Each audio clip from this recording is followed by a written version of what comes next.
la cámara. No, tú no. No, tú también. Reconoce el movimiento, entonces enfoca y dice, si se mueve alguien ahí. Bueno, ahí también ahora. No, ahí estás al medio de la. Fíjate que está aquí. Más allá. No, para venir para acá. Más cerca del vídeo. Ahí está bien, ahí está bien. Vale. Muy bien. Me cuesta enfocar. Bueno, arrancamos. Bueno, soy Diego. Primero disculpa que usualmente no puedo. Justo este semestre, el semestre podía antes, pero por eso fui, pero este semestre de vuelta se me complicó con el tema de los niños, que es el día que me quedo con los botitos. No puedo. Disculpa que no puedo asistir a este seminario, pero hoy vine. Y de hecho me vine y dejé a los tres solos hasta que cayó alguien que tenía que caer porque cayó tarde, pero se arregló. Así que estamos acá. Bueno, lo que voy a hablar es, de hecho, es un trabajo en conjunto con Chichi y Juan Marco. ¿Sí? Juan Marco es ahí. Y tal, voy a hacer una especie de diagonal, porque toca cosas un poquito diferentes. Hay mucho para decir, no puedo decir todo, no puedo citar todo lo que citar, pero bueno, ya iremos intercambiando y bueno, esa es la idea. Entonces, básicamente, lo primero que quiero mostrar es que tengo una función que se llama x, que va de R de grande a R de chica, donde vamos a asumir D mayor o igual que D chica. Después vamos a aplicar casos particulares de los 2 igual 1, y cómo varían. Entonces, típicamente, quiero considerar el problema este, da un elemento aleatorio, U en el RD. Lo que queremos es ver el conjunto de nivel asociado. Que voy a llamar LU, que son T va a ser la variable, T en RD, tal que X de T. Este es el conjunto de nivel asociado. Así nomás, entender este problema es algo transversal a muchas áreas de la matemática. Y de hecho está en los cimientos de algunas de las áreas, como por ejemplo contexto orgánica, que básicamente estudia este problema. En el caso que utilizas quizá los complejos, porque es un poco más sencillo, y tomás ecuaciones polinomiales. Así que, como motivación de este problema es algo súper común en varias áreas. También, o sea, le interesó a, o sea, grandes matemáticos como Nash, en el cual querían entender el caso que tenga una estructura más diferenciabilidad, una función diferenciable. Estudiar cuándo este conjunto se puede decir una variedad, eso es fácil, ¿tá? Según si es valor lograr o no, podéis decir una variedad. Pero por ejemplo, a Nash le interesaba, que una de las cosas aportes que hizo Nash, era saber cuándo esto podía ser, de hecho, formalmente ser dicomorfo a un cero de polinomio. O sea que las variedades diferenciales las pueden ver como objetos de estos, donde estos son polinomios.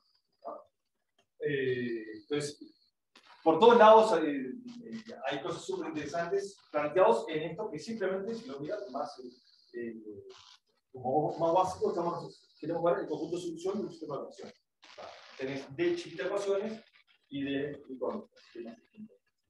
Bien, pero ¿cómo estamos? El escenario de probabilidad, la idea es dar un poco más probabilístico a este problema. Pero X es lineal, ¿no? No, X no es una función. ¿Sí? Ahora vamos a empezar a darle estructura. ¿Sí? Entonces, en general, o sea, lo que se trata de estudiar es un poco qué se puede decir sobre este conjunto. ¿Sí? De hecho, bueno, primero, cuando estás en codimensión, o sea, cuando D mayúscula para el D chiquita, típicamente es esperable que sea un conjunto de dimensión T menos D. Entonces, ¿sobre qué se puede esperar? Bueno, preguntas razonables sobre este conjunto y se pueden medir. Bueno, se puede medir, como estás en dimensión positiva, hay otras preguntas más geométricas o topológicas sobre el conjunto. ¿No? Cantidad de componentes conexas, hay todo un sinfín de preguntas. Pero bueno, como decía, el estar ahora en el escenario de probabilidad, me quiero enfocar a la versión probabilística de este problema, que básicamente lo voy a mirar como si fuera ahora. Tengo un espacio de probabilidad y lo que estoy mirando ahora es un proceso o lo que se llama un campo aleatorio. Campo aleatorio. Los que están afuera ven. Supongo que se ve. Después estoy un poquito más prolijo. Está. Entonces, motivaciones para resolver estos problemas hay por todos lados. Sin duda, desde el punto de vista de las aplicaciones, en el cual tenés fenómenos aleatorios que querés modelar y entender los conjuntos de niveles es súper importante. Por ejemplo, de las olas o los niveles de las olas, que es algo que conversa con aleatorio. Cuando vas a cierto nivel, se encuentra el puente. Está de moda el puente ahora. Pero ahí no es aleatorio. Ahí eso cambió. Ahí cambió. Bueno, bueno, sin duda por las aplicaciones, es un tema súper interesante estudiar el conjunto de nivel de campos aleatorios o procesos.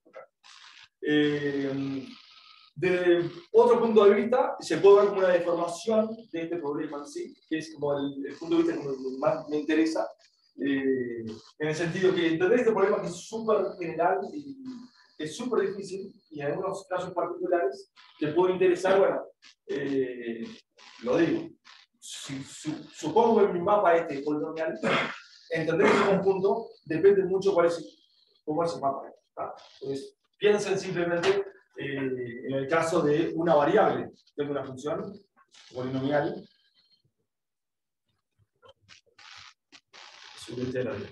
Si estuviera sobre el cuerpo de complejo, bueno, esto tiene el conjunto de niveles asociados son de raíces, salvo en un caso particular de raíces múltiples. No son de. En cambio, en el mundo real es algo que depende mucho de los coeficientes. Entonces, una deformación del problema, dice, bueno, está bien, entender el problema real es súper difícil, por eso con lo que es real, todo el mundo trata de esquivarlo, porque es algo que es técnicamente muy difícil. Pero uno de los problemas para atacar eso es, por ejemplo, pensar que los coeficientes están dados al azar. Entonces puedo pensar, bueno, típicamente o en general, ¿qué es lo que ocurre? ¿Cuántas raíces puede tener el conjunto de nivel? ¿Qué tan grande es? Lo mismo se estamos hablando de su tema de ecuaciones. Entonces, ¿el conjunto con mayor igual? Sí. Sí. Pero para vos pensar. No, algo vamos a hablar, digamos, pero. Ahí hablas, el conjunto de nivel en general, ahí son de hecho variables arcaicas reales, son solo polinomios, y te interesa, por ejemplo, el volumen. Y de hecho, cuando mirás en los complejos, el volumen siempre es el mismo. No depende cuál es tu sistema. Una vez que fijas los coeficientes de tu sistema polinomial, es siempre el mismo. Pruebas usando coeficientes generales es una versión fácil, porque finalmente lo que estás contando es una recta compleja y estás resolviendo un polinomio de cierto grado, la cantidad de raíces es la misma, entonces si te das esta cantidad de raíces, te da siempre lo mismo. Entonces el volumen, de hecho, el volumen está relacionado, en el caso complejo, a los grados de tu sistema que estás mirando. En el caso particular de dimensión 0, el producto de los grados es el determinado que es la cantidad de solución. O una variable. Pero hay mucho para contar, digamos. Después, entonces, lo que uno trata de entender es, bueno, cuál es el comportamiento, ¿qué es el comportamiento?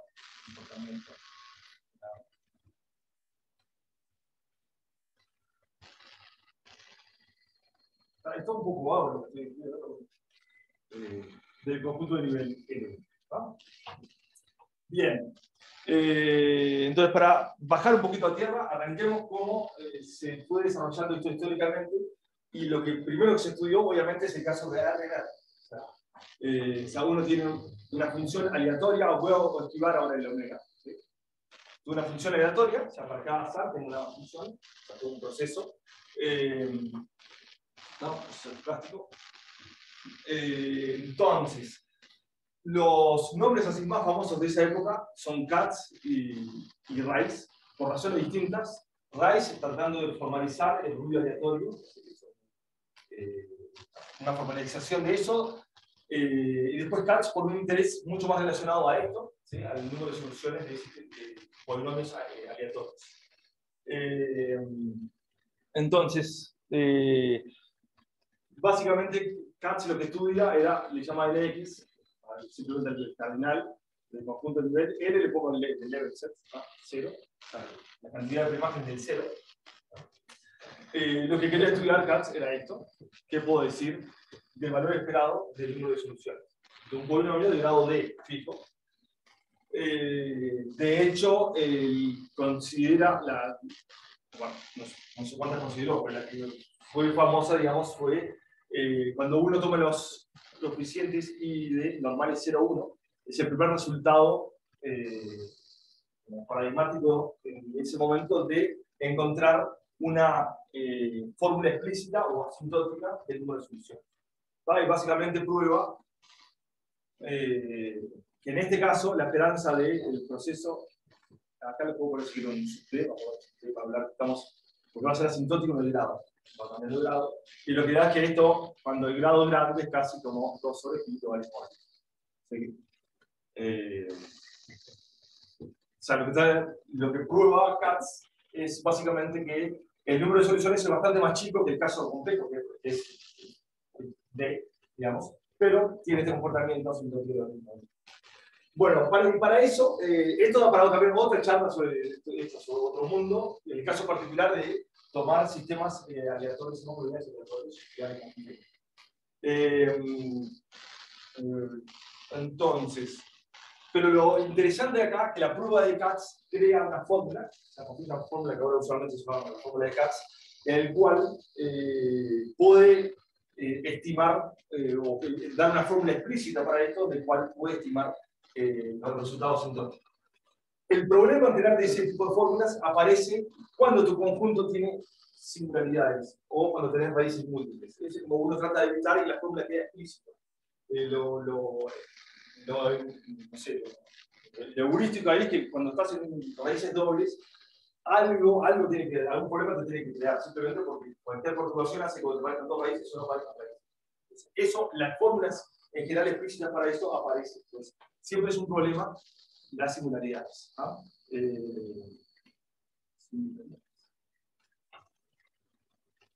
O sea, entonces, en este caso que estoy mirando es cuando está, serían los T en R, donde el T es una raíz y la derivada es C. Entonces, de alguna manera, quiere tratar de decir que esto es un conjunto muy chiquito. Que probabilísticamente esto, o sea, casi seguramente no pasa esto. En el sentido de que, si lo miran, que las raíces de los polinomios, o sea, cuando da el punto de nivel, en general son de esta forma y no de esta forma. O sea, vamos a ver acá. Así. Que no tiene raíz doble. Uno de alguna manera quisiera excluir estos casos porque crean complicaciones, en particular para poder describir el conjunto de niveles, en este caso, que es un conjunto de niveles, solo es contabilizable. En el caso de Katz, que estudió polinomios, es casi gratis. Si uno toma distribuciones, por ejemplo, como gaussianas, los polinomios, o sea, mirando los coeficientes que tienen problemas, que es lo que se llama la variable discriminante, o sea, piensen en el polinomio de grado 2, los que tienen problemas son los que A más B más C cuadrado, ese es el discriminante a 0, A B por A más 4AC igual a C. Entonces, dentro de los coeficientes, dentro del mundo de los ABC, tenés un paraboloide ahí, que es lo que se llama la variable discriminante, y cualquier polinomio representado por esas tres coordenadas, si cae la variable discriminante, tiene raíces múltiples. Entonces, probabilísticamente eso no es un problema. Si tiro al azar, una vida razonable, le voy a esquivar. Entonces, Katz no tiene ese problema.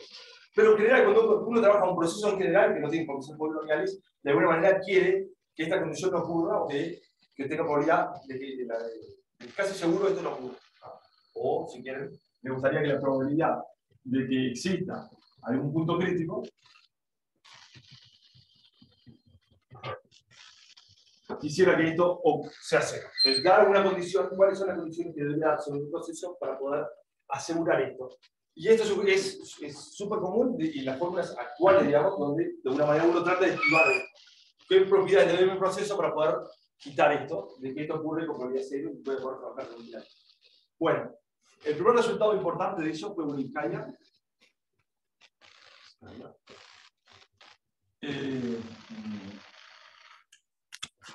¿Todo bien a la distancia? Ahí está atento al WhatsApp.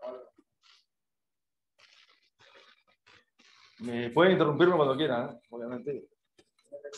No arreglamos. Están todos dormidos. Buen dato. Ahí. ¿Se puede poner epsilon en el... ¿Tenéis ahí control? ¿Es este? Pues, perfecto. Ahí está. Está perfecto. Entonces,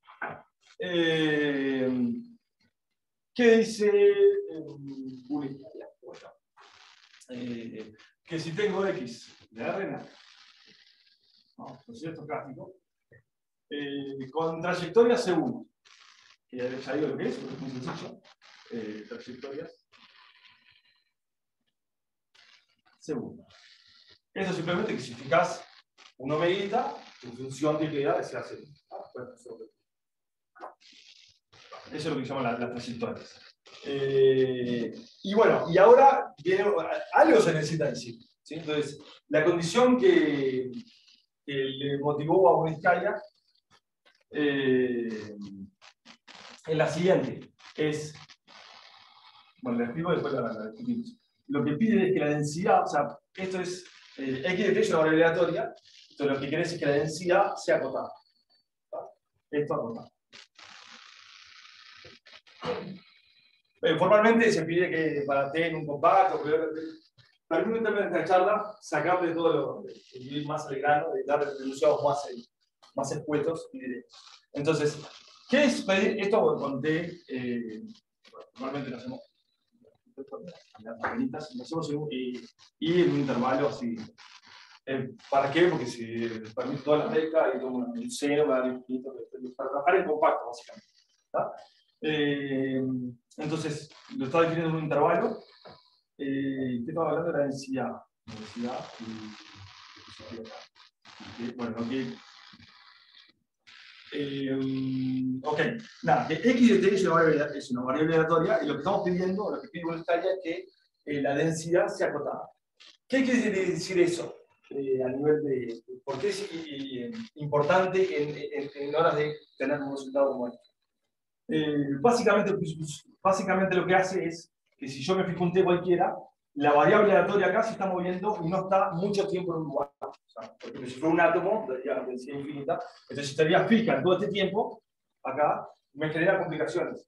¿Vale? Obviamente con cualquier omega de tome siempre pase por ese punto y estoy contabilizando eso, lo puede generar problemas. Entonces, la propiedad que pone Brunskaya es que justamente esto es la densidad acotada para que tenga cierto movimiento. Y esto de alguna manera va a lograr permitir que los cruces sean cruces reales. Y hago la demostración porque es muy sencilla. Entonces, el resultado es. Entonces, la probabilidad de que exista algún punto crítico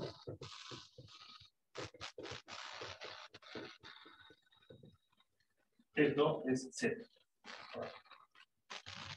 Es decir, acá está, eso, ok.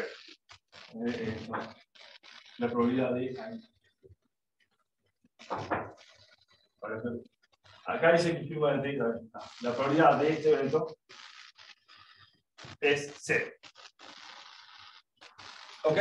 Les digo simplemente la idea. La cuento porque la idea está después en lo que vamos a intentar generalizar.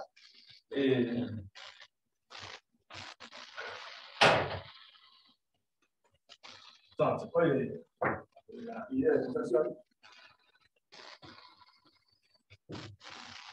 Entonces, tengo mi intervalo.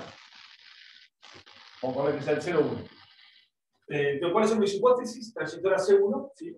Y densidad acotada. Entonces, ¿qué voy a probar? Es que si en algún lugar tengo un punto crítico, tu variable va a estar muy concentrada cerca de ese lugar, entonces la densidad tiene que ser muy grande. Ahí hay un problema, y eso es lo que vamos a intentar mostrar. Entonces, ¿qué hacemos? Hacemos la partición de tamaño 1 sobre n, pi más 1, donde tiene tamaño 1 sobre n. O sea, parto en n. Entonces, lo que digo, la probabilidad de que el evento que exista alguna raíz es menor o igual de que exista alguna raíz en alguno de estos intervalos. ¿Ah? Entonces, claramente que la misma es menor o igual que n veces la probabilidad de que exista alguna raíz y algún punto crítico acá dentro. Conclusión, ¿no? N veces la probabilidad de que exista un punto T estrella, si quieren, en el intervalo de I, de I más 1, tal que es crítico. Es un 0, no lo dije, pero U va a ser 0. El conjunto de nivel piramidal. Y la derivada es 0. Ok. Bien, entonces quiero dar una estimación de esta probabilidad. Entonces, agarro un zoom y le digo, bueno, tengo el intervalo acá.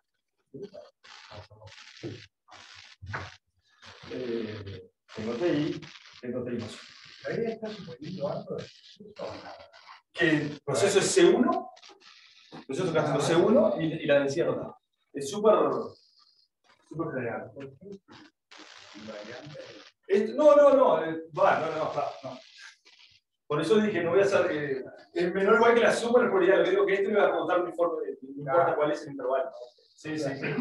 Vamos a poner acá entre comillas. Lo que digo es que haya una raíz, es lo mismo que exista alguna raíz en alguno de estos conjuntos, y digo, contra la probabilidad por eso, no es estacional nada, solo con resistores segundo y eso. Entonces, si tengo una raíz acá adentro, ¿qué sucede? Quiero mirar cuánto vale, por ejemplo, el TI más 1. ¿Sí? Entonces, ¿cuánto vale este lugar? Bueno, pero yo sé que este es un 0 y es un punto crítico. Entonces, podría, si quieren, hacer un desarrollo de Taylor. Obviamente es C1, pero permítanme, decimos, supongo que es C2, y después le digo el argumento como es si fuera C1. Entonces, para lo que viene ahora, si fuera C2, digo, el valor acá, yo hago el desarrollo de Taylor acá, entonces acá vale 0, su derivada vale 0. Y la derivada segunda, si era C2, está acotada, está controlada. Esto lo puedo hacer, primero igual que una constante, sobre la distancia cuadrada. Entonces me queda acá un n cuadrado. Si fuera C2, eso funciona. ¿Tá? Si fuera C1, lo que haces, básicamente, dice, bueno, no puedo ir hasta la derivada segunda porque la derivada primera, pero yo sé que la derivada primera acá vale 0, y la derivada primera es continua. Entonces acá tiene que ser muy chiquita. Este lo puedo hacer casi como esto. Esa es la idea, es un detalle y se hace. Pero piensen esto porque si sale esta idea, la otra la hace. Entonces, simplemente que ocurra esto hace que el proceso en este lugar tenga esta cosa. Entonces, ¿cuál es la probabilidad? Entonces, la probabilidad de que esto ocurra, como la densidad está acotada, es simplemente una constante por el altitud del intervalo. O sea, este menos este.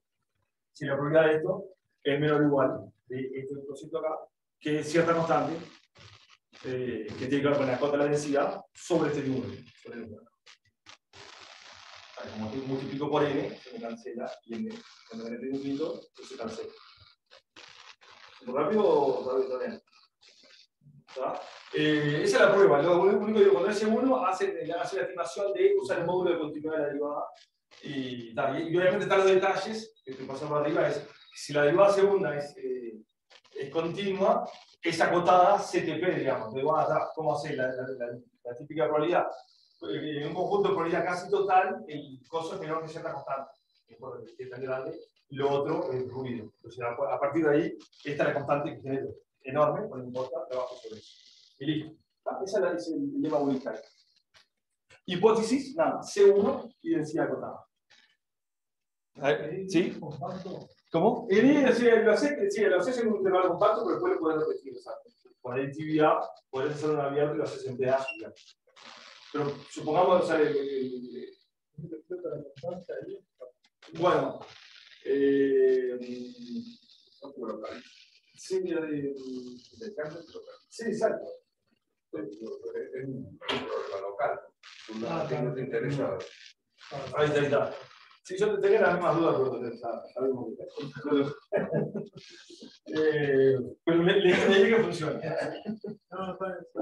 Bueno, entonces, ok. Entonces, la idea ahora es pasar a codimensión positiva, a volver al problema original, pasando de RR al tema de la regularidad del conjunto de nivel de regularidad. Cuando ahora tenemos el proceso de RD en RD chiquito. ¿Ah?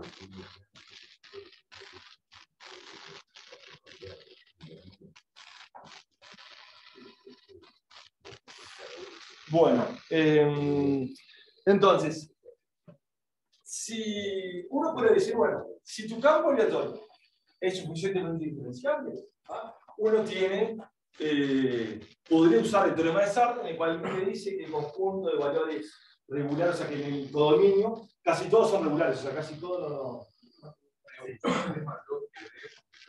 ¿Lo o por gusto?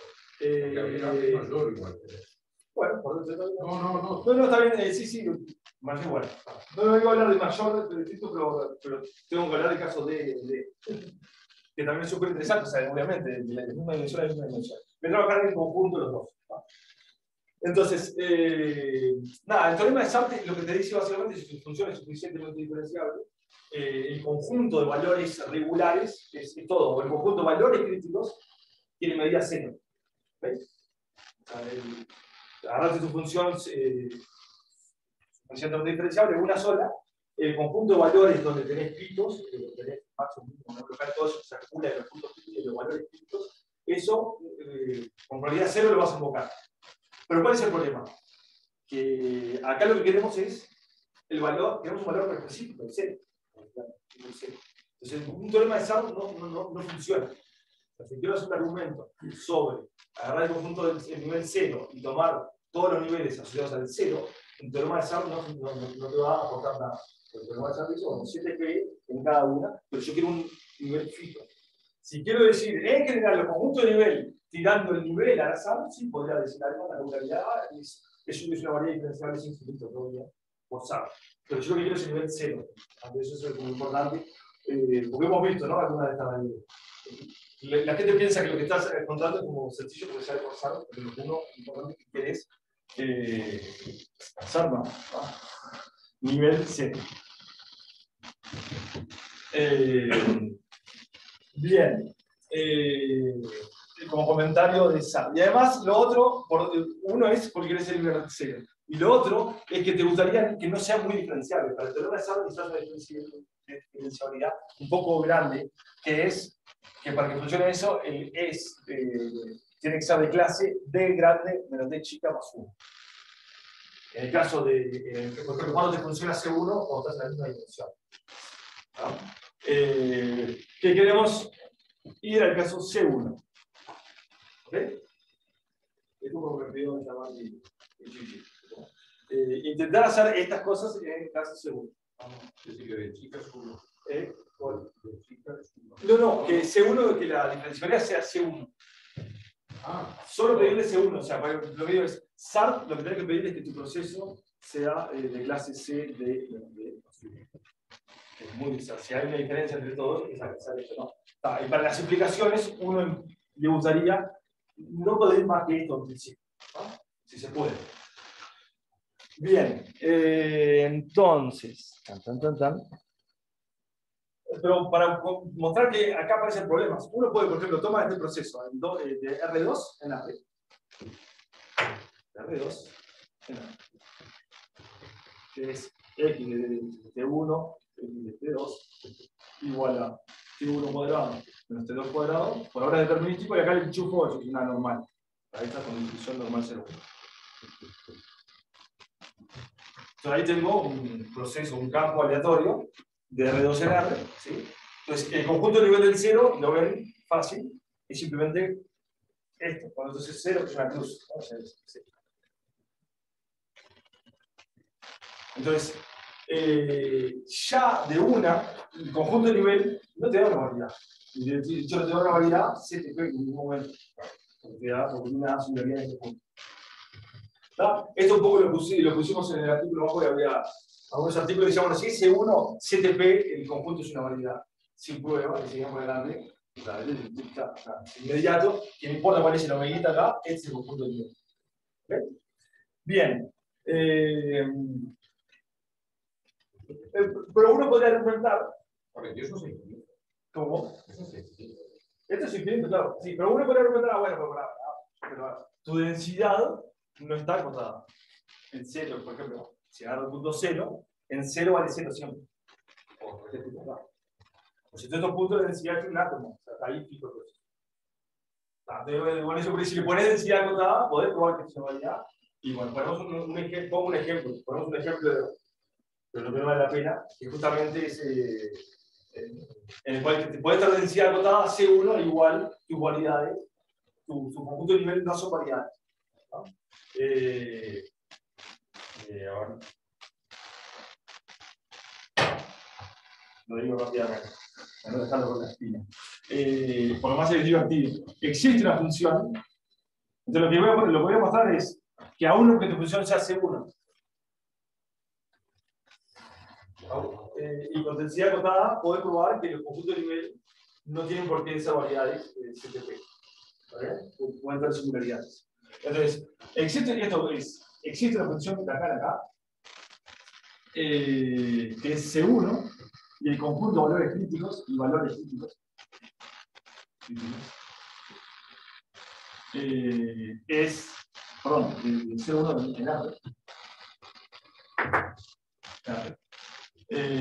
Es todo el intervalo 0,2. Eso es un contraejemplo, de hecho, Whitney fue el primero que encontró un contraejemplo a Sartre. Si uno pide C1, el conjunto de valores críticos, Sartre dice, si es suficientemente diferenciable, acá debería ser C2, los valores críticos tienen medida 0. Está Whitney, que empezaba a dar bueno, veamos, Morse y Sartre. Morse fue el primero en hacer este caso, después Sartre hicieron el teorema general. Pero necesitas C2 para probar que el conjunto de valores críticos es despreciable. Whitney encuentra el primer ejemplo donde entonces la función C1 de R2 en R, en el que igual los valores críticos es todo un intervalo. ¿Sí? El ejemplo que voy a poner tiene que ver, bueno, no sé qué lo decía, intento decirlo, pero es agarrate la función de Cantor, la monótona, la de Cantor, pero la haces C1, o sea, la haces que la podés hacer C1, digamos, para un profesor límite. Que sea monótona creciente, pero que no tenga no pegue los picos, sino que sea C1. Esa función que se llama G1, esa función tiene como valores críticos el conjunto de Cantor. ¿Ok? Es donde va subiendo los altos. O sea, va a 0 en esos lugares. ¿Sí? Entonces la función que te creas es esta, es igual. La función está de Cantor más la función misma de Cantor. Están dos copias. Esto está en un artículo bastante reciente. Es un problema de topología. Entonces, construir la función y después lo que está en el fondo acá es que el conjunto de Cantor más el conjunto de Cantor te da el intervalo 0,2. O sea, la suma como conjunto. Agarro el 0, le sumo el 10, le agarro el 2, le sumo. Eso te queda 0,2. Con esas dos cosas comprobás que siendo estas las funciones de Cantor, esa que estoy hablando, esto es una función C1 que tiene a todo el 0,2 como valor crítico. ¿Lo pueden pensar o vamos para el ejercicio de examen de topología, ¿cachai? Bueno, sí me va. Además, el artículo está como una nota y te lo ponen como ejercicio. Dando 3 versiones distintas de probar esto, algebraica, topológica o analítica. Bueno, ¿por qué? Entonces, ¿qué pasa? Si yo abro la función esta, a la f, le sumo una variable aleatoria, cualquiera, ¿tá? Este es mi proceso de así. Esto es un número, esto es un número, va de T1, se agarra un elemento de la R2, y esto te da un número. Entonces, es un proceso de R2 en R. Este proceso estocástico es C1, tiene densidad acotada, porque si vos fijás un punto T1, T2, esto es un valor y le suma normal, es una gaussiana, nada, es la densidad normal. ¿Tá? Pero el conjunto nivel, o sea, cuando esto vale 0, es exactamente la preimagen de cuando esto vale, cuando toma valores, o sea, cuando esta función toma valores de lo que toma la aleatoriedad. Entonces, esta variable toma el intervalo 0,2 con probabilidad de una gaussiana tiene 0,2. Entonces, para todos esos valores, todas esas preimágenes son críticos. Entonces, ahí construimos un ejemplo C1, donde hay un conjunto de medidas, la medida de 0,2 para la gaussiana, de valores críticos. Pero para todos esos conjuntos de nivel no te da una variedad. ¿Ok? Bien. Entonces, la cuestión es qué hacer, porque uno quiere después empezar a, dado los conjuntos de nivel, si tienen el problema de las singularidades, y tienen un problema a la hora, por ejemplo, de medir. ¿Va? Y ahí con discusiones con Chis y Jean-Marc, dijimos, el problema que tenemos que probar es lo siguiente, lo que quisiéramos es que si tu proceso X es C1, y bueno, me olvido si prepararlo, se puede subir el conjunto, ¿no? Que sea C1, y densidad acotada, decir algo sobre las singularidades. Ya claro, por parte de los ejemplos, no podemos pedir que el conjunto de niveles es una variedad. Pero lo que logramos probar es lo siguiente, que si uno tiene un toma la medida, si voy en el orden que quería,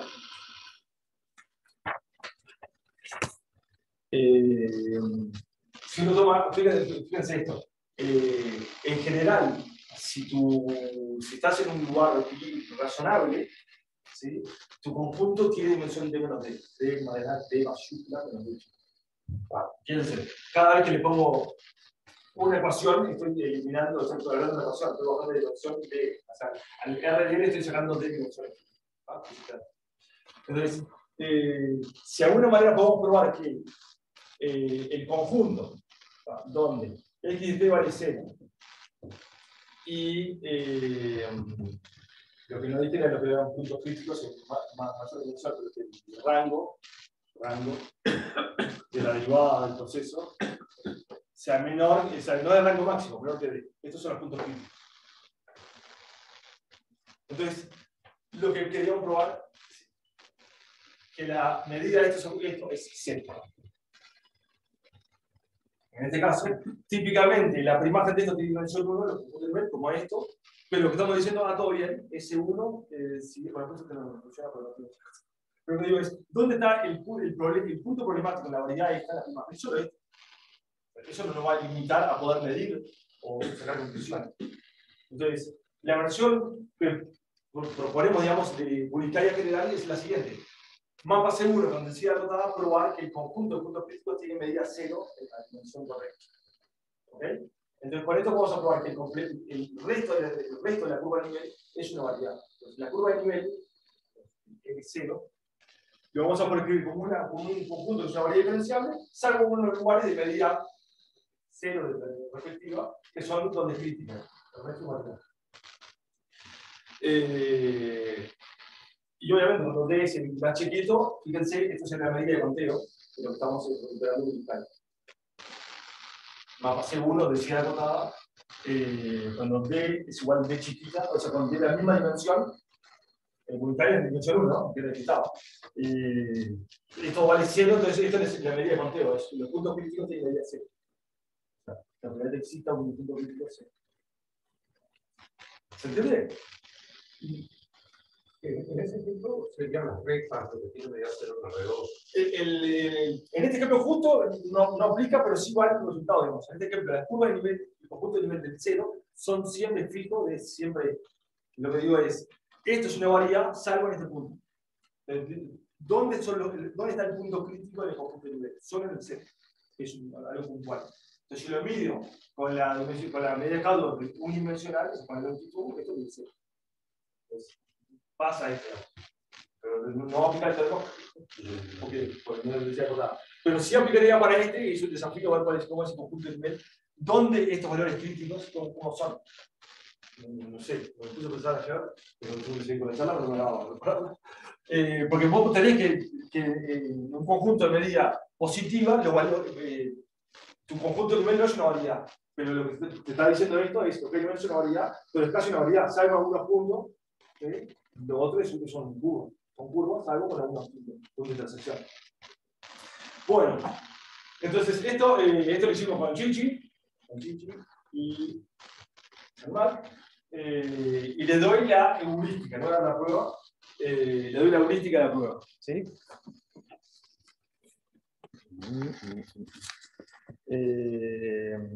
Es así. ¿Por dónde arrancamos? Para facilitar, obviamente, ceros. Para no tener los mismos problemas, eso que lleva un poco de trabajo, pero no te elimina. Pero vamos a pensar que el proceso es cero. Entonces, esto. Vamos a definir de vuelta. Lo importante es, cuando vas a hacer un punto crítico, tu proceso le cuesta salir del valor donde está mirando. Eso ya lo vamos a ver con algunos ejemplos. ¿Tá? O sea, tu función es muy plana ahí, entonces le cuesta mucho salir a tomar valores lejos. ¿Tá? Entonces queremos ver que eso en algún momento va a estar en contradicción con la decía hace rato. Es una consulta. Sí. Si pedís más regularidad, desaparece esa patología. Acá si pedís C2, ya sabés que por medida 0 hay valores críticos. O sea, toda la recta, o sea, un conjunto de medida total son valores regulares. O sea, la primaria se varía una curva.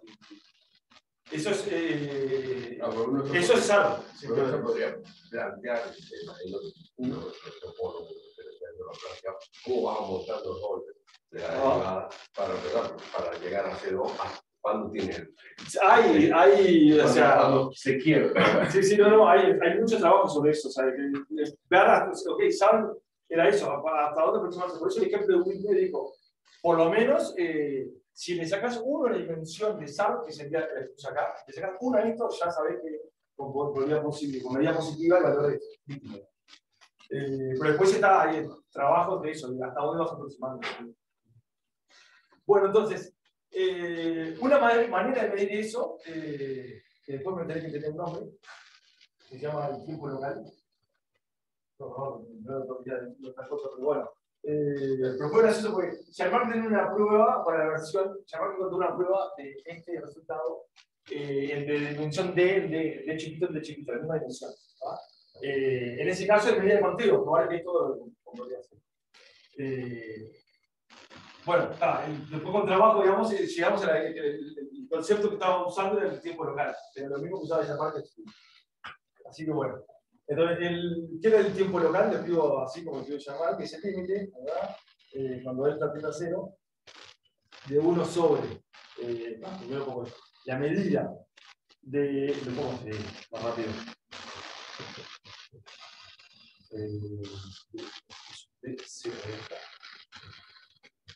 Entonces, ¿qué agarro?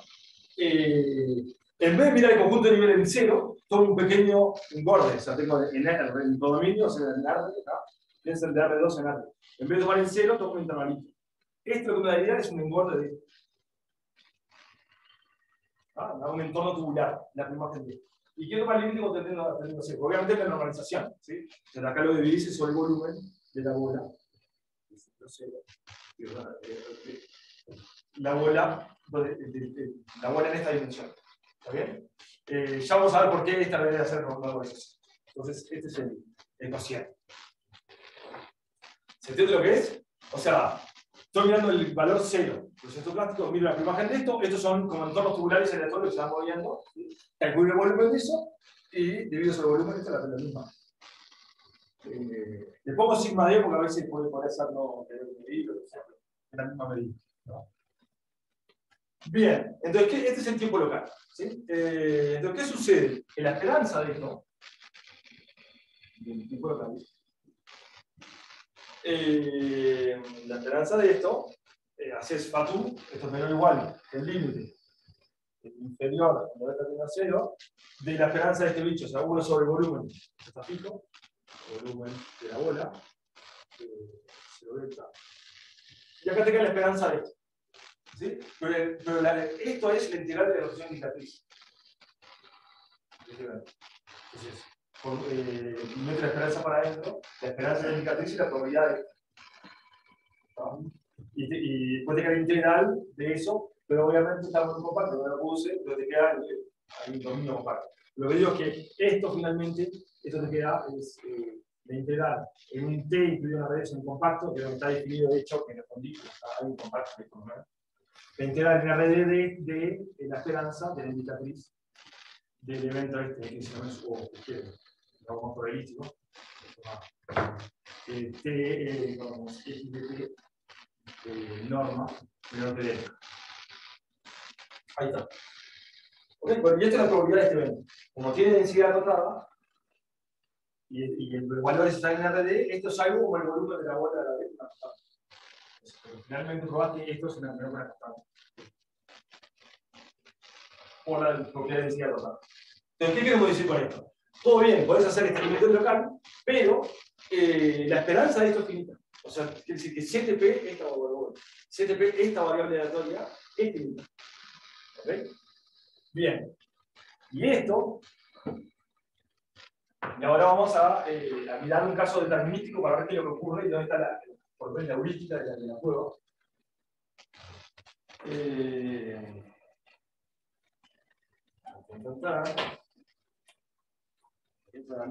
Y lo hago un ejemplito. Supóngate una función f de R2, nada, te digo.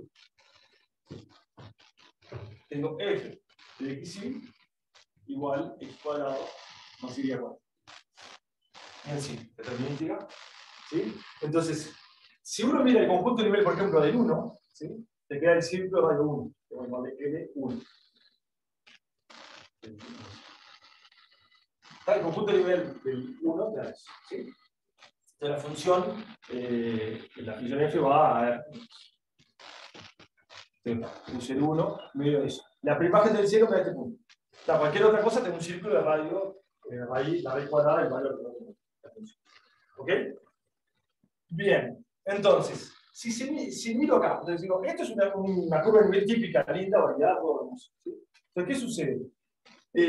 ¿Cómo es el entorno tubular si yo estoy parado en 1? Si yo tomo un entornito del lado derecho, si tomo el 1, 1 más delta. O sea, tomo el intervalo, es 1 más delta.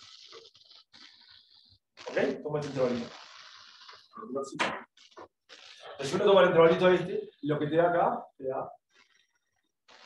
Tomás otro radio y lo que te da es la imagen de eso, te da este conjunto, este entorno tubular. ¿Sí? Entonces, muy bien. ¿Okay? Entonces, ¿qué pasa si yo miro, por ejemplo, entonces, en la dirección tangencial para acá, el valor de la función, como es, casi no se movió, es casi 1. Si yo me muevo a lo largo del círculo, se lo atribuyo constante. Si me muevo en esta dirección, la pregunta es, ¿cómo aumento respecto al valor acá? Entonces, lo que digo es que esto es lineal. O sea, si yo me muevo un numerito acá, acá se mueve un numerito. Siempre que tengo el gradiente, hago el desarrollo del valor acá de acá, es un múltiplo de gradiente. Si el gradiente es muy chico, me muevo más lento, si el gradiente es más grande, me muevo más rápido, pero es como lineal, es lineal en la trayectoria. Entonces lo que digo es, si vos te mueves delta acá es razonable que te muevas como delta. ¿Se entiende? Hacer la cuenta nomás. ¿Lo hago? ¿Bien? Ok. Sí, bien. Entonces, ¿qué es el comportamiento general cuando tenés una preimagen de un valor regular, digamos? Que es la preimagen de un valor regular, tenés como tu variedad, que está todo en el conjunto del nivel, y en el complementario te moves justo la dimensión de tu economía. Hay como un isomorfismo de tangente, ortogonal al tangente de la variedad con el coordinador. Si me muevo así, me muevo y es como un isomorfismo. Si me muevo epsilon, allá me muevo algo por epsilon, pero es un número fijo que explica con la adecuada y cosas. ¿Okay? Es el ejemplo de este y varios variables. Pero ahora que vamos a ver cuál es el comportamiento de una singularidad. Después de la singularidad en este caso es justo el punto más. Entonces mi pregunta es, ok, tomo el 0 acá y tomo delta. La pregunta es cuál es, no. A ver si me pueden decir, si yo tomo 0 delta, acá me va a caer un circulito. La pregunta es cuál es el radio de este.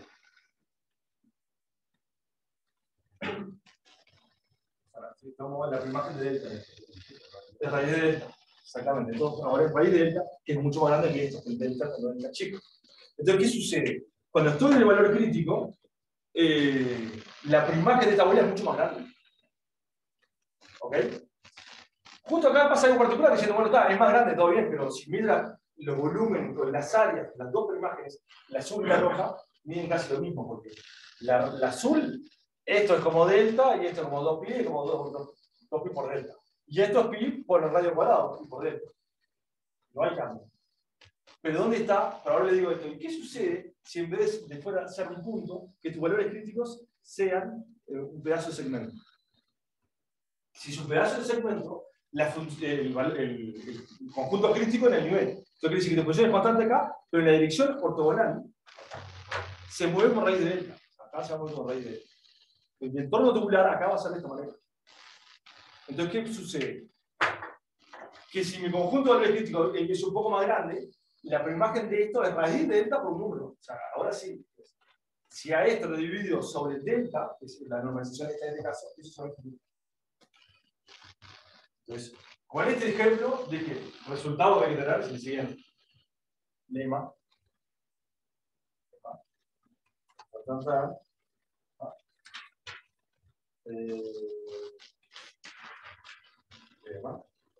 Si tengo una función E, de R y de grande, de R de chico, que es C1, ¿está? Es determinístico, ¿está? Le llamo C0 a los puntos críticos en el nivel 0, o sea, puntos críticos en nivel 0. ¿Sabes? Que en este caso la función está sobre este punto. ¿Va? Entonces, si asumimos que la medida de este objeto, o sea, la medida en la dimensión correcta, en este caso, acá la medida de la dimensión correcta es la dimensión 1, es la dimensión 1, la longitud. Entonces, la longitud acá me da 0. Pero yo digo, si la longitud acá, es este ejemplo, si la longitud de esto te da positivo, si asumimos esto, entonces, el límite, cuando delta tiende a 0, de la medida de la primaje exacta. Esto es dividido sobre el volumen, la normalización de la bola 0 delta, es no sé qué. Entonces, ¿qué tal? Esto es el todo. Y el argumento es que dice muy parecido a esto, exactamente. Si el conjunto te mueve esta dimensión, yo sé que la dirección transversal se mueve como raíz cuadrada. Esto es caso C2. Si no fuera C2, es lo mismo, es C1, pero dicen esto puede ser tan grande como yo quiera. No es como raíz de delta, pero es n por delta y n por ser más grande. Es el mismo argumento. ¿Ok? Bueno, entonces digo, está. Entonces, acá hay la. Perfecto, ¿cuál es el plan? Para probar esto, que yo sé que si pasa esto, el tiempo local es finito siempre, los CTP, pero acá estoy diciendo que el tiempo local no es infinito. Entonces, la medida de eso da. Entonces, ¿qué va a pasar? Estas dos cosas para que convivan, esto tiene que ocurrir casi seguro ser cero. Entonces, si probamos este lema, obtenemos el resultado. ¿Ok? Bueno, entonces ahí, digo, perfecto, no hay problema de esto, es media Hador, cubrimiento de vital y alguna de esto. Un día que le digo a los botines y me voy a casa con los botines. Digo, gordo, tengo que probar esto. Digo, primero, ¿te parece verdad? Me dice, sí, es todo verdad. Y ahí me pusieron un pizarrón, digo, pues casi todo gordo. Y está. Me dice, todo, tiene que ser así, bueno, y ahí salió una prueba de después se lo mandé, mandamos a llamar. Y Jean-Marc nos quería una prueba más el estilo publicitaria en el que lo determinístico y el aleatorio convivan a la vez, porque acá era como si esto es esto y no hay. Esto está, ahí tuvo una prueba cada toda la versión. Para aumentar, le choca ponerla como metafísica. No le gusta, pero hombre, café. Sí, no, por eso la vez que seguramente convivía. Había que esconder. Bueno, entonces, medio para terminar, bueno, sí, ya.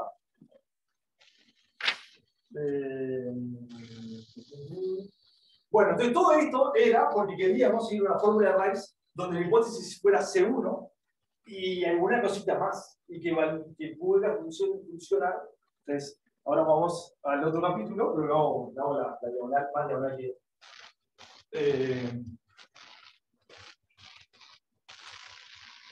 En general, la fórmula de raíz.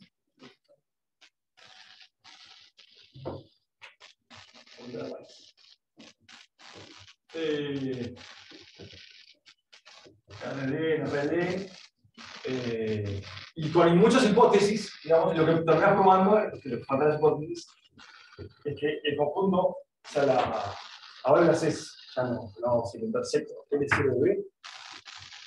Esto es el conjunto de nivel, pero cortado con un conjunto boreliano. Podemos ver infinito, controlado. Esto te da el integral, esto es lo que uno espera de lo que es la reacción B, de la esperanza condicional de lo que vamos a llamar ahora, le llamo delta T, que es como es el módulo de la derivada, pero en varias dimensiones, o el que le toma la margen jacobiana, pero usa la notación de Jean-Marc, porque no me deja, otras notaciones. Es igual a 0 por la densidad de T0. Esto es donde, bueno, tienes esto, es el determinante de x de la derivada diferencial, o sea, que es rectangular, y pones transpuesto acá, esto y la recta. Le suman la recta cuando tenés mayor dimensión que el otro, tenés un núcleo, mirás el ortogonal y mirás el determinante de ese diferencial. El ortogonal, esa es la parte. Bueno, esto han trabajado de mucha gente, con muchos resultados, incluido Enrique acá. Entonces, la idea era obtener un resultado que funcionara para procesos que no tenían que ser necesariamente gaussianos, y con hipótesis un poco minimales. Las versiones, en general, para estos, tenemos una cantidad de hipótesis, por ejemplo, se puede buscar el libro de Albert Taylor, por una cantidad de restricciones, algunas se quedan casi, o sea, medio imposible de identificar, pero imposible de identificar a eso. Entonces, de alguna manera queremos una versión minimal de esto, ¿sí? Y obtener el resultado de la fórmula de raíz para eso. La hago rápida, lo que digo es, lo que le vamos a pedir es a X ser C1, ¿sí? Esa trayectoria C1, densidad acotada, ¿sí? Acotada. Y de hecho, hay una técnica que no voy a parar, pero lo que puedo decir es que si es gaussiano, con esto alcanza. ¿Ok? O le ponemos gaussiano, o le damos la otra versión más técnica, pero lo hago gaussiano. Y lo que digo es que esta fórmula vale. Y le digo la idea de la prueba que hicimos. La prueba primero se basa en hacer la discusión entre RD y RD. En esto hay pila, Mario ha trabajado con Mario ha trabajado mucho en la versión esta general. Entonces logramos probar con un método más moderno la fórmula de Rice para el caso de chiquita. Con simplemente teniendo C1 y que la varianza sea la o etc.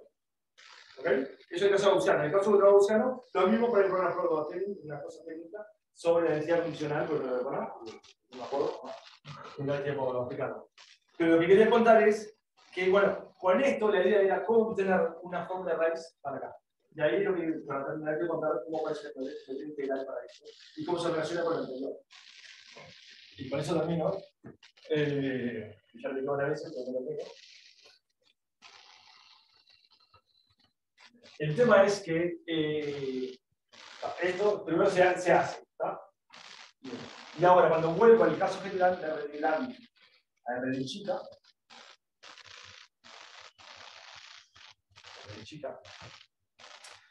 lo primero es que si estoy en estas hipótesis, seguro de esto, yo sé que este conjunto es una variedad, salvo un conjunto triangular de la dimensión. Entonces, esto es lo que se llama un conjunto rectificable. O sea, es un conjunto que es una variedad diferenciable unido a unos pedazos que no son variedad, pero tienen dimensión de Haldor más pequeña. ¿Ok? O que la medida de Haldor en esa dimensión de 0. ¿Ok? Eso es el rectificable. Entonces, si es rectificable, este es un buen conjunto para hacer conjunto integral. Entonces, en particular, si uno quiere calcular la medida de este objeto, el 0, y lo hago, ya piense que está en el cuadrado completo. Quiero mirar el conjunto de nivel intersectado con un boreliano, en la medida de este objeto la puedo calcular vía integral. ¿Qué es eso? Esta medida coincide con la medida integral geométrica que la hizo Favart, y después hizo Federer, es una versión de Crofton, que es, vos tenés simplemente es esto, tengo mi objeto acá y quiero medir, tomás lo seccionás con intersección con subespacios. Pues formalmente es el integral. Acuérdense que esto tiene como dimensión d menos d, que lo que digo es, tomás un subespacio de dimensión, ahí va. Como tiene dimensión d menos d, lo corto con un subespacio de dimensión d para tener puntos. En general pasa eso. O sea, si... Entonces, lo que digo es, si tomás b en lo que llaman los subespacios de dimensión d chiquita, esto es la mañana, o sea, tomas un subespacio, por el origen, y tomas un subespacio por el origen, este es b. Lo que hago ahora es, para cada puntito, miro el ortogonal a b. Para cada puntito del ortogonal, traslado el plano. Y ahí intersecto con un conjunto. Entonces digo, agarras esto, para cada y en el ortogonal a b, contar la cantidad de puntos de intersección del conjunto con el plano de este trasladado. Esto, y listo. De B Y esta es la de Lebesgue, y esta es la medida uniforme de la medida de los espacios. Entonces, como el conjunto rectificable y la unificaria general que hicimos, podemos dar una descripción de esta serie. Pero ¿qué sucede para terminar? Ahora sí. Yo creo que fue la esperanza de esto. Si no veo esperanza, lo pongo así. ¿Qué esperanza? Sí. No parece la esperanza de ahí. Observan bien, ¿qué me pueden decir de eso? ¿Qué me pueden decir de la esperanza? El número de puntos críticos. El conjunto nivel cortado por este conjunto. En ese caso, esto es una dimensión D. Entonces, lo que estoy diciendo es, mirando el conjunto nivel cortado por D, es como que estoy restringiendo el proceso, ahí sí lo paso a una vez. Y esto es la superior. Vamos a la superior acá y vemos como que es real esto en las proyecciones determinadas. Es exactamente igual que este igual. No, y ahí una observación. Había, esto lo hicimos y había un cálculo integral que estaba, por un lado, había un determinante y por otro lado, daba una fórmula horrorosa. Y llamar decía, le decía a alguien, hay que probar. Y no teníamos la más mínima idea de eso. No, pues, lo que parece interesante es que este que está acá, yo quiero llegar a este objeto, que es el normal extraordinario total. Si yo miro acá y hago qué es el proceso restrictivo B, este es la derivada en el sentido de B. Pero entonces está calculando un determinante, ¿tá?, de una proyección de una matriz en un sentido, y después lo integras en todas las direcciones. Tienes que volver con eso, recuperas el determinante, el volumen de un objeto. El volumen de un objeto lo. Bueno, y con eso termino. Gracias.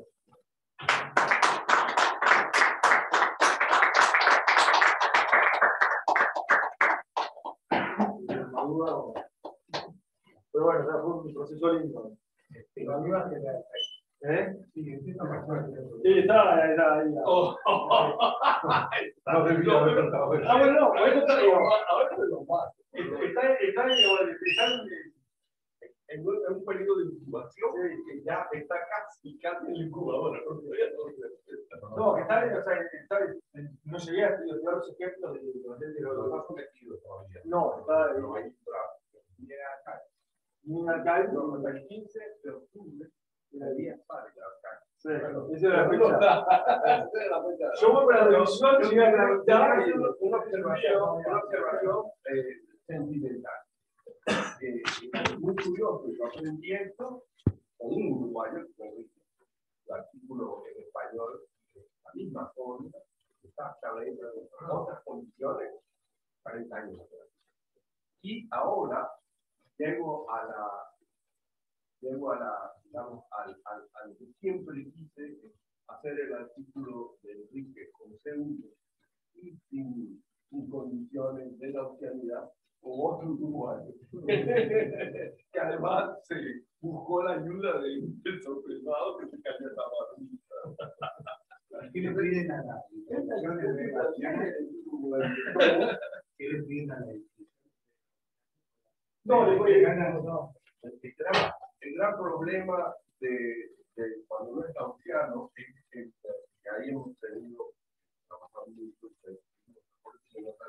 es la qué versión de la escala condicional tiene que tomar. De la escala trata condicional se hace condición. ¿Qué versión? Entonces, lo que volviendo al artículo de que lo que muestra el artículo de que no, con esto lo decía esta mañana Diego, que si uno se mueve en el nivel, ¿verdad? Y no tiene los puntos críticos o vacíos, es decir, no que con probabilidad. Entonces, es continua la longitud, es continua en el nivel. Si tú te mueves en el nivel, esto lo muestra Enrique cuando lo que hicimos fue modificar un poco la para poder descubrir la versión positiva de la. Como tú te estás moviendo, entonces tú a partir de allí puedes descubrir que es una versión de la clase condicional que dice versión para tener la igualdad en todo. Si no la usa, tú usas otra y entonces no sabes si hay continuidad. Pero lo que hace el artículo es construir una versión de esperanza condicional, en el caso no gaussiano, que es continua. Y entonces, si usa esa versión, entonces tienes continuidad de los dos lados, entonces, como hay un igualdad casi siempre, entonces,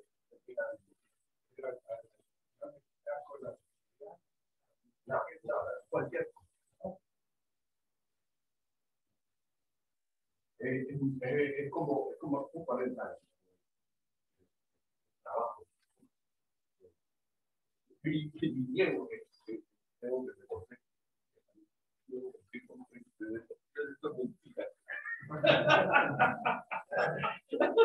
No, sí, es verdad. Lo fuimos por la sala y no te lo creo. Y es impresionante. Estuvimos un día completo ahí en la sala de vida, como la llaman ahora. Es una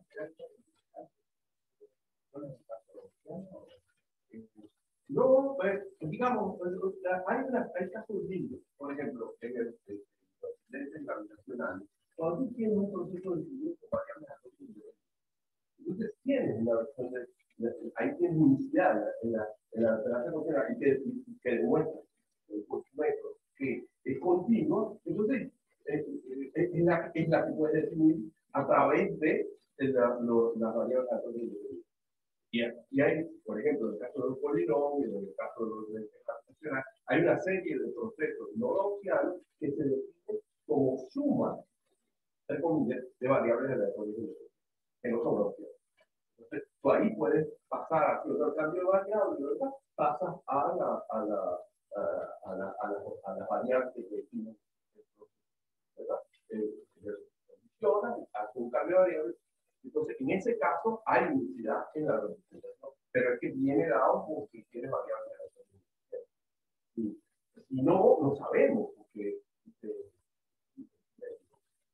tienen que dar una charla.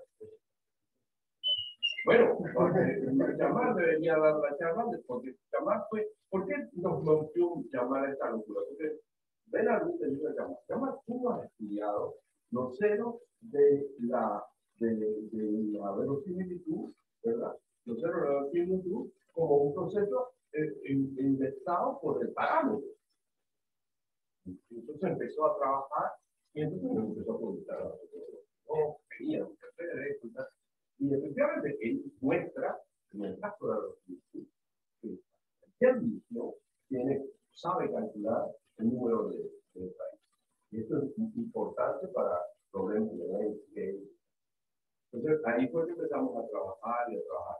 Y en el caso de la verosimilitud también se puede definir una versión que coincide, porque la verosimilitud se define a partir de varias variables. Su condición es que una función libre.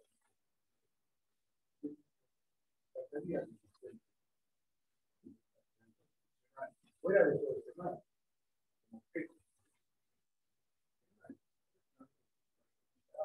Sí, creo que estamos a este punto. Pero como nosotros somos especialistas, seguramente yo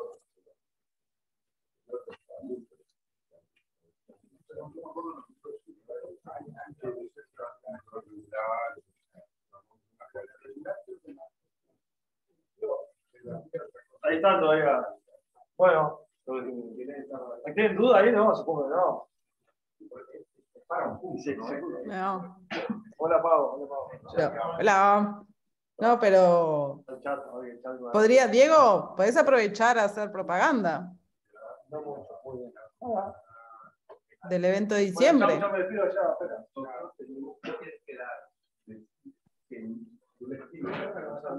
usando el cambio de variable. Si tú tienes un conjunto de variables, en este caso, tú sabes que